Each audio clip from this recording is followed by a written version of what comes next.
Yo fui marcada por la revista que dirigí durante 30 años, que se llamó Punto de Vista, que salió en 1978, como un intento absolutamente invisible de reunir intelectuales en la época de la dictadura y que siguió hasta el año 2008. Eso fue lo más importante en mi vida. Eso marcó mi relación con el mundo intelectual, marcó mis amistades intelectuales, marcó mis enemigos, marcó mis polémicas. La atención y la posibilidad de trabajar mucho tiempo con concentración. La agresividad y la cólera. Que te atropellen.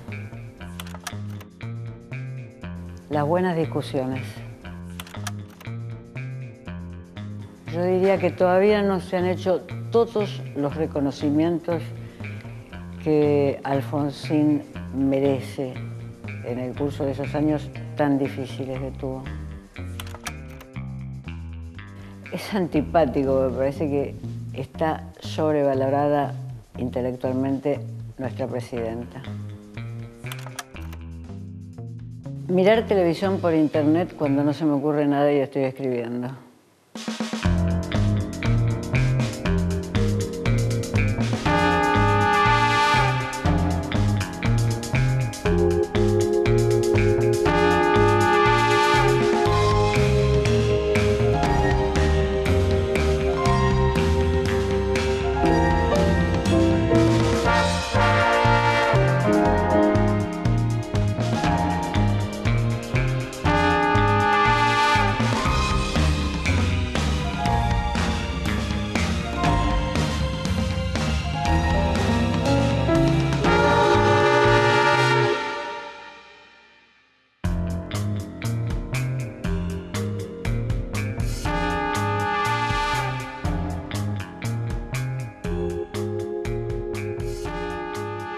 Bueno, Beatriz, ¿qué te sentís más? ¿Ensayista, pensadora, profesora de literatura, periodista?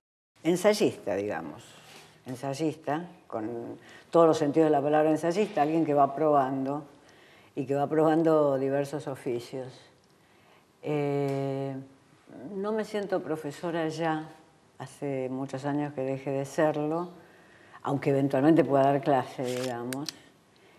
Y evidentemente hubo algo en mi juventud que no me llevó al periodismo, que es en realidad lo que me hubiera gustado hacer. Es decir, yo creo que dos cosas me hubieran gustado hacer y en las que me sentiría completamente dentro de mi cuerpo, que serían o etnografía o periodismo full time, cualquiera de las dos cosas. Y no hice ninguna de las dos cosas. Pero igual uno podría decir, leyendo tus libros, tus ensayos, que tienen muchos costados periodísticos y usas giros a veces muy periodísticos también, ¿no? Bueno, tuve la suerte de que varios medios fueron hospitalarios y tuve muchos años columnas que me permitieron hacer una especie de actividad de aficionada full time. Aunque esto parezca una contradicción, un aficionado no es full time, pero en algunos años, cuando tuve columnas en una revista dominical de Clarín, era una especie de aficionada full time al periodismo, dado que tenía una columna semanal, más otras columnas y cosas políticas que hacía, pero... Y ahí te traía, por ejemplo, de tus pares, si es que tenés pares así exactos tuyos, que no, porque en el mundo intelectual todos son únicos, pero digo, estar en una revista como Viva en su momento, ¿te costó algún comentario, digamos, de...? Me odiaron. Me odiaron. Me odiaron porque esa columna fue presentada con publicidad como el medio, y por supuesto que el medio no me iba a preguntar a mí cómo iba a presentar sus columnas, y yo ni siquiera había visto la publicidad, y a partir de eso fue una campaña de odio y de insulto hacia mi presencia en la revista Viva. Escucha lo siguiente. Más de un centenar de universitarios fueron encarcelados esa noche. La noticia se difundió como un reguero de pólvora por todo el mundo, generando una fuerte conmoción en la comunidad académica internacional. Como consecuencia de la brutal intervención, renunciaron aproximadamente 1.300 autoridades y docentes de la Universidad de Buenos Aires. La universidad no recuperará su autonomía por los próximos 18 años. La noche de los bastones largos, ¿no? ¿Dónde estabas? ¿Cómo te afectó? ¿Cómo lo viviste? Yo era empleada de UDEVA. UDEVA, la editorial universitaria de la Universidad de Buenos Aires, cuyo gerente era un profesor de la Universidad de Buenos Aires, matemático, Boris Spivakov. En ese momento yo era empleada de UDEVA. Boris nos reunió a todos los empleados, desde los de gran categoría hasta los semicadetes, como era mi caso, y nos dijo que él iba a renunciar y que esperaba que nosotros tuviéramos también un gesto condenatorio hacia el golpe de Estado que acababa de avasallar la autonomía universitaria, el golpe de Estado del 66 encabezado por Onganía. Bueno, y así fue, renunciamos todos a UDEVA. Me acuerdo que nos reuníamos en una gran habitación que tenía nuestras oficinas a mandar los sobres, a cerrar los sobres con la fotocopia de nuestras renuncias para enviarla por el mundo. Y sí, en términos personales, si me preguntás cómo me afectó, efectivamente fui de la tropa de los renunciantes en UDEVA. Era ayudante de trabajos prácticos en la facultad y ahí no renuncié, porque era amiga también de un historiador, Alberto Pla, trotskista, que se quedó. Me dijo, nosotros nos tenemos que quedar, no podemos dejarles la universidad a la intervención. Se quedó en Buenos Aires, se quedó en Rosario. Pero de todas maneras las cosas no podían seguir mucho más. O sea, uno siguió 6 meses, Pla creo que siguió un tiempo más, este historiador, y bueno, ya después. La universidad se cerró para mí hasta 1984. O sea, 1966 a 1984 yo no volví a pisar la Universidad de Buenos Aires. ¿Y qué se perdió definitivamente en el 66? No sé si definitivamente se perdieron. Yo creo que hay cosas que se fueron recuperando y que en estos últimos 10 años algunas de esas cosas han funcionado relativamente bien, como es el sistema de investigación. La universidad perdió su autonomía y a partir de ahí, hasta el 84, no se puede decir que fue autónoma. Después del 84 se firmó un nuevo contrato entre Poder Ejecutivo Nacional, Poderes Ejecutivos Provinciales y Universidad. Es decir, los Poderes Ejecutivos Provinciales, que antes intervenían muy poco en la universidad, ahora tienen más palabra para decir. O sea, se ha firmado un nuevo contrato ahí.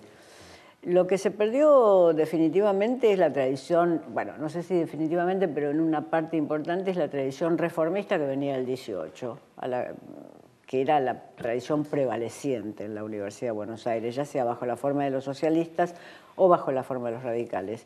Después los estudiantes universitarios, después del 84, se radicalizó todo mucho más, la presencia de la izquierda más izquierda fue más evidente. Bueno, hoy yo no miro con nostalgia ese proceso, miro como un crimen contra la democracia, pero no lo miro con nostalgia. Creo que después del 84 la universidad se recuperó, se fundaron nuevas universidades y en los últimos 10 años hay más plata, o sea que no lo miro con nostalgia. Ahora, no hay mal que por bien no venga, porque vos nombraste en tu relato para mí un sabio, ¿no? Como Boris Spivakov, que me parece que pudo unir ese mundo de la intelectualidad con el periodismo, porque salió de UDEVA y hizo el Centro Editor de América Latina, que fue un gran difusor de publicaciones, de libros, de libritos, de revistas. ¿Cómo viviste esa época? Porque era asomarse también, salirse de la universidad y empezar a ver al gran público también, ¿no?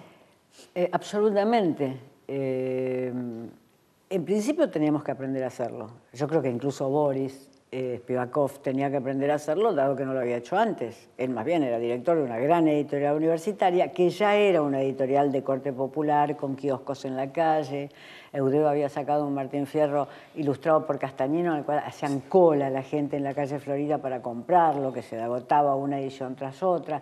Ya era una editorial de corte popular, pero obviamente no era una editorial de kiosco, casi exclusivamente de kiosco, como fue el Centro Editor. Todos tuvimos que aprender eso. Boris un día nos reunió a los 6 meses de fundado el Centro Editor y nos dijo: voy a hacer una historia de la literatura argentina en fascículos acompañados por un libro y la voy a vender en kioscos. Nosotros, con menos perspectiva de futuro, pensamos en nuestros sueldos inmediatamente y tratamos de disuadirlo, de por qué no hacíamos algo más chico que nos permitiera a todos cobrar, aunque sea una parte ínfima de los sueldos por los cuales nos habíamos contratado. Por supuesto, no íbamos a disuadirlo a Boris. ¿Cuál era? ¿Silomundo? No, capítulo Historia de la Literatura Argentina. Claro. Silomundo vino después. La primera fue capítulo. La primera colección de fascículos acompañados por libros en la Argentina y posiblemente en América Latina, y yo diría posiblemente en el mundo de habla hispana, que se hizo fue la Historia de la Literatura Argentina en 1968. Capítulo donde estaban en la dirección Roger Pla, Adolfo Prieto. Y después vinieron los grandes hombres de la historia. Después vinieron centenares. Las bibliotecas básicas, política básica, ¿no? Silomundo, que venía acompañada por un objeto. O sea, con audios también, era muy moderno, digamos, para la época. Absolutamente, ¿no? Esa la dirigió Laforgue. Tuvo grandes éxitos. Fue la primera vez también que se hizo publicidad de fascículos culturales, se hizo publicidad mural en la calle. O sea, es la primera vez. Nosotros decíamos, nuestros sueldos se van en la publicidad mural en la calle, gritábamos nosotros, que lo único que queríamos era sobrevivir en el año 68. O sea, despuntó un editor masivo de pronto. Absolutamente masivo. Capítulo debe haber estado, creo que largó con 150.000 ejemplares. Es decir, son cifras envidiables para revistas de celebrities hoy, 150.000 ejemplares. Sí, sí, sí. Hoy una revista de celebrity que venda 150.000 ejemplares se va caminando a Luján para agradecer. O sea que eran cifras. Ahí además aprendimos toda la cadena del trabajo.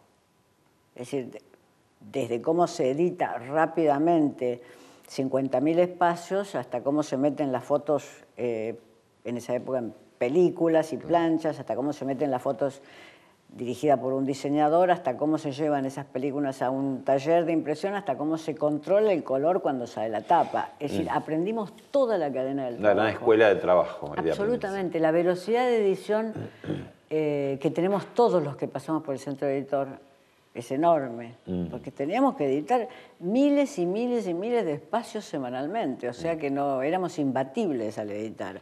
No digo que editáramos bien, digo, éramos imbatibles. Te llevo a un recuerdo un poco menos grato. Tras su manto de neblinas, no las hemos de olvidar. Las Malvinas, argentinas, clama el viento y ruge. Las Malvinas, ¿no? Una historia desde chicos en el colegio. Las Malvinas son nuestras. Una guerra, año 82, y las Malvinas hasta hoy en día también, ¿no? ¿Qué son las Malvinas? Eso quise ir a investigar cuando La Nación me mandó el año pasado a propósito del referéndum. La verdad que no sabía qué eran las Malvinas. Había estado, por supuesto, en contra de la guerra y no tengo nada de patriota territorial, pero no sabía lo que eran las Malvinas. Y me encontré como una aldea del norte de Londres, digamos. Esos pueblitos que quedan al norte de Londres, que son pueblitos semirurales, semiurbanos, con su pub. Como una aldea del norte de Londres ocupada por todas las nacionalidades británicas, es decir, con galeses, escoceses e ingleses, con gente de la isla de Ascensión, con chilenos, con argentinos trabajando allí, que les va muy bien. Pero básicamente con gente de origen británico. Me encontré con eso. Yo viví, le pedí al diario que además del hotel me reservara en una casa de familia una habitación, y vivía en la casa de la familia esa, con dos chicas de 13 y 15 años, que No me permitieron pronunciar la palabra Argentina. Estuvieron verdaderamente inteligentes porque no me permitieron pronunciar la palabra Argentina, ni Buenos Aires, ni en Buenos Aires hay linda ropa, ni en la Argentina hay buenos zapatos, ni tenemos esta música. No me permitieron pronunciar esa palabra esas dos chicas. Hicieron todas las maniobras de conversación para que esa palabra no pudiera entrar. Cuando con su padre, por supuesto, y con su abuela hablábamos normalmente de lo que había sucedido. Ellas no querían hablar. Habían nacido ya después del trauma de la guerra y no querían volver hacia atrás. Se iban a ir a estudiar ambas becadas a Gran Bretaña. Me encontré con pubs completamente iguales. Hay un pub proletario y un pub de middle class en las Malvinas. ¿Encontraste algo argentino que no...? Sí, las voces de los que transmitían fútbol, porque toman la señal, en los pubs, como vos sabés, se ve fútbol. Las voces de los que transmitían fútbol que tomaban la señal de satélite acá. Ajá. Entonces yo dije, ¿no les molesta esta ciudad de satélite? Nadie me habló una palabra en castellano en 10 días, nadie. Y me dijo, no, estamos acostumbrados, pero quitando la importancia. Esa fue la única palabra de español. Yo estoy segura que, por lo menos en la gente mayor de 45 años, hay conocimiento del castellano, estoy segura. Pero éramos demasiados argentinos, periodistas, etcétera, dando vueltas por Stanley, que tiene 2.000 habitantes. No te iban a dar el gusto. No, obviamente. Firmaste con intelectuales un documento que causó polémica, ¿no? Y del otro lado se los acusó como, bueno, vendepatrias o que entregan... ¿Cuál fue la sensación cuando estuvieron pensando ese documento? ¿Les costó mucho hacerlo? ¿Y qué sentiste con la reacción que hubo? Bueno, el documento lo que dice básicamente es que los kelpers, como se les dice acá, que es como decirle a los de Boca a los bosteros, tiene el mismo sentido, digamos, los isleños son sujetos de derecho. Y eso es lo que nosotros decimos, y que su voz debe ser escuchada y sus decisiones tienen que ser tomadas en cuenta en cualquier mesa de negociación. Eso es lo que dice básicamente nuestro documento, que es algo que básicamente la Argentina se opone. Ese documento, por supuesto que por él fuimos insultados en todos los idiomas de la tierra. Hubo un diario que sacó nuestras fotos con el titular Piratas. Era muy divertido. La Nata, yo, Sebrelli de Piratas, Sebrelli de Pirata me resultaba muy divertido. Yo creo que fue el deber de quedar nuevamente en minoría. Yo estuve en minoría cuando la dictadura invadió las Malvinas y bueno, estuvimos de nuevo en minoría en el año pasado cuando sacamos ese documento. Vos parece que hiciste como el camino inverso natural en periodismo, ¿no? Que se empieza siendo cronista en la calle, cubriendo de todo, y después con los años capaz que saca un libro y empieza a ser un observador, un analista. Vos, sin renunciar a ser un analista o una ensayista, empezaste a ser cronista en estos años, ¿no? De pronto, sin abandonar tus ensayos enjundiosos, salías a cubrir con urgencia actos en el Chaco, fuiste al Calafate.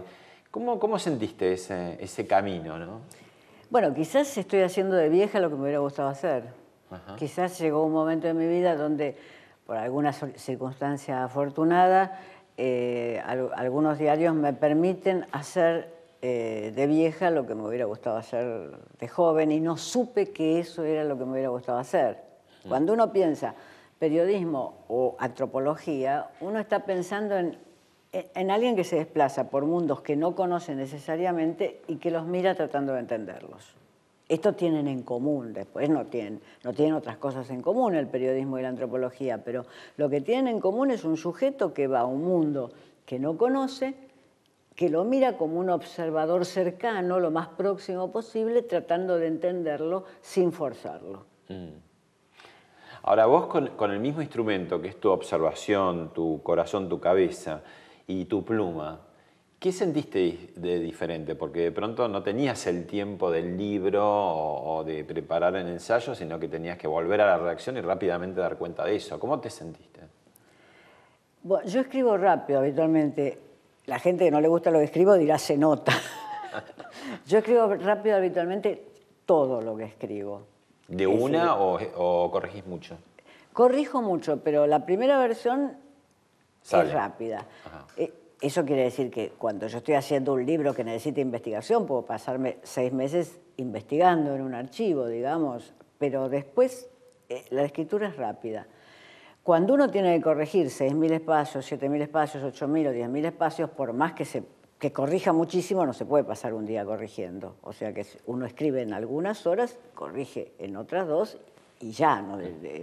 Digamos, eso sea periodismo o no sea periodismo, es así, no sé. ¿Y vos te reconociste en esos escritos o encontraste a otra Beatriz Arlo también? Decir, mira, acá hay algo.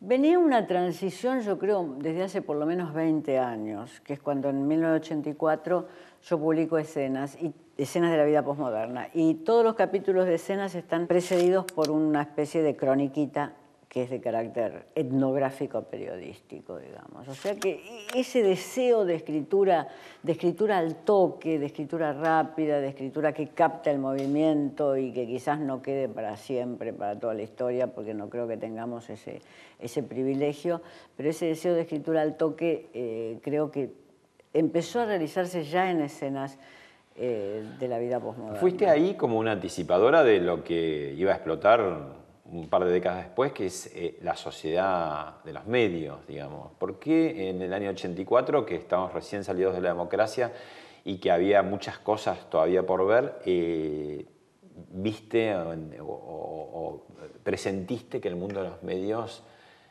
la sociedad de los medios se iba a imponer? Pues no te podría contestar. No te podría contestar porque no lo sé. Tampoco soy una persona que iba colgada de los medios. O sea, tampoco los únicos medios de los cuales yo vivo colgada verdaderamente es de los diarios sobre papel o ahora de los diarios sobre internet. Eso sí, de eso vivo colgada. Uno podría decir que son mi vicio no secreto, sino mi vicio más público. Pero no del resto de los medios. La televisión casi no la toco, digamos. Quizás sea que quizás, esto es una hipótesis, cuando uno vive en un extremo concubinato con algo, como es los diarios sobre papel en mi caso, o los diarios que se producen para internet, pero ya ahí ha habido una transformación últimamente que me está alejando de eso, bueno, se sensibiliza para el resto de lo que es el clima de una época. Pero en realidad mi pasión son los diarios sobre papel. En mi casa se leían muchos diarios, se leían dos o tres diarios. Desde muy joven leí diarios, o sea que los diarios son fundamentales en mi vida.